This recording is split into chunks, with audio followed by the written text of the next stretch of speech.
Vamos lá. Hoje a gente vai ver de perto alguns erros bem comuns de configuração que, olha, podem deixar um ambiente Microsoft 365 totalmente exposto. E o mais importante, claro, é como resolver isso. Olha, vamos começar com uma pergunta bem direta. Uma daquelas que todo mundo que administra um M3665 precisa se fazer. Porque essa ferramenta é super poderosa, né? Ela pode ser um verdadeiro cofre forte digital, ou por causa de umas coisinhas simples, umas configurações que passam batido, ela pode virar uma peneira cheia de brecha. E a primeira linha de defesa, a base de tudo, é sempre a identidade. Então, bora mergulhar em como a gente protege as contas de usuário, que é por onde tudo começa. Ok, vamos falar do erro mais comum. E, sinceramente, o mais perigoso de todos: não usar a autenticação multifator, o famoso MFA.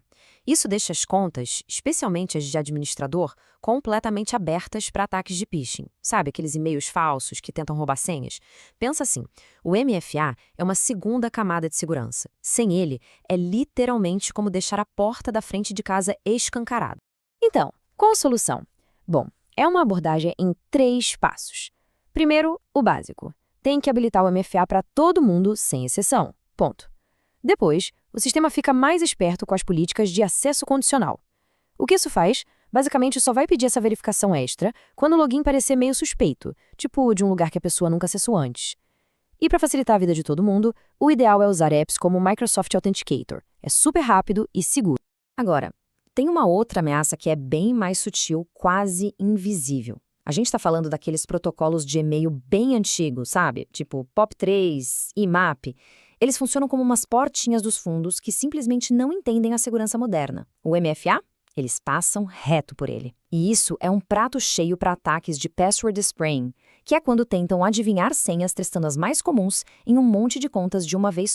E olha, a diferença aqui é da água para o vinho. De um lado, com a autenticação moderna, existe suporte total ao MFA e um controle super detalhado de quem pode acessar o que e como.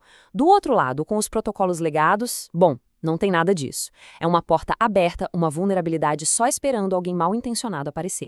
A solução, então, é bem direta. O primeiro passo é bloquear de vez esses protocolos POP3 e MAP, todos eles.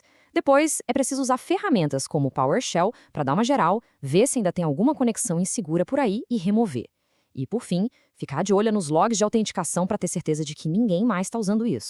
Vamos para outro erro clássico e muito perigoso: dar privilégios de administrador para todo lado. Cada conta com poder de administrador é mais uma porta de entrada em potencial. Se uma dessas contas for comprometida, o estrago pode ser gigantesco, porque o invasor ganha as chaves do reino, né? A forma correta de pensar nisso hoje em dia é a seguinte: ser administrador não é um cargo permanente, é uma função temporária. E é aí que entram ferramentas como o PIM, o Privileged Identity Management. Com ele, a pessoa só recebe os privilégios elevados quando precisa, para fazer uma tarefa específica. Terminou a tarefa, os privilégios somem. É o chamado acesso just in time. Beleza, já falamos de proteger as contas. Agora vamos subir o nível. Vamos mudar o foco das identidades para o controle dos dados em si. Afinal, é isso que queremos proteger, né? Pensa comigo, se ninguém estiver olhando, como saber se algo estranho está acontecendo? Atividades suspeitas, tipo alguém mudando permissões do nada ou um compartilhamento de arquivo esquisito para fora da empresa, tudo isso pode passar batido. E quando alguém perceber, talvez já seja tarde demais. A solução aqui é basicamente acender as luzes do ambiente. Como? Habilitando o log de auditoria unificado. Ele é o dedo duro do sistema. Registra tudo, quem fez o que e quando. Com ele ligado, dá para criar alertas personalizados, quase como umas torres de vigia, que apitam sempre que algo suspeito acontece. O objetivo é simples: visibilidade. Aqui está um problema que a gente vê direto e que causa muito o vazamento de dados: o compartilhamento de arquivos sem restrição. Sabe aquela opção padrão de qualquer pessoa com o link pode acessar? Pois é exatamente tão perigoso quanto soa, é como deixar documentos importantes na calçada. Para corrigir isso, a gente também usa camadas. A primeira, e mais óbvia, é restringir o compartilhamento para fora só para pessoas específicas que precisam se autenticar. A segunda camada é aplicar rótulos de confidencialidade nos dados. E a terceira é usar as políticas de DLP, de prevenção contra a perda de dados. Elas agem como um guarda, impedindo automaticamente que um arquivo super confidencial seja compartilhado por engano. E o que dizer dos dispositivos?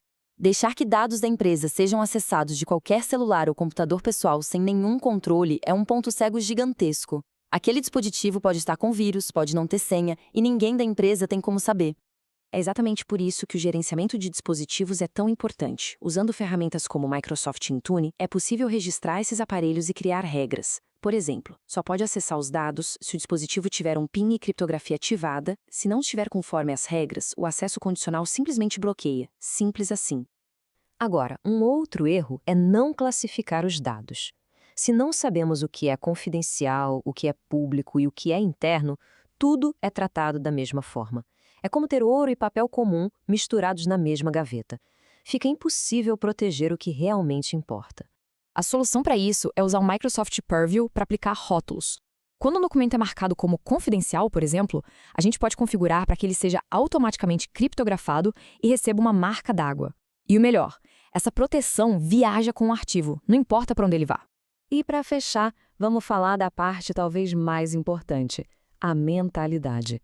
Não adianta só apagar incêndios. A segurança precisa ser um processo de melhoria contínua. E muita gente não sabe ou simplesmente ignora uma ferramenta fantástica que já vem com o Microsoft 365, o Secure Score. Pensa nele como um boletim de notas da segurança, que não só dá uma nota, mas também diz exatamente o que fazer para melhorar. O segredo é não olhar para esse número só como um relatório. É uma ferramenta para definir metas. Por exemplo, estabelecer um objetivo de chegar a 80% de pontuação. Isso cria um caminho claro com passos definidos do que precisa ser feito. Então, a dica de ouro aqui é: crie o hábito de olhar o painel do Secure Score regularmente, pegue as recomendações que ele dá, priorize e transforme isso num plano de ação. É o seu mapa para uma segurança cada vez melhor. Essa frase resume perfeitamente a filosofia. Segurança não é um projeto com começo, meio e fim. É um processo contínuo de melhorar, de monitorar, de se atualizar sempre. Olha, a gente passou por vários erros comuns aqui, mas a mensagem principal é bem simples. O mais importante é começar. Não existe segurança perfeita, isso é um mito. O que existe é melhoria contínua. E a pergunta que fica no final é: qual vai ser o primeiro passo?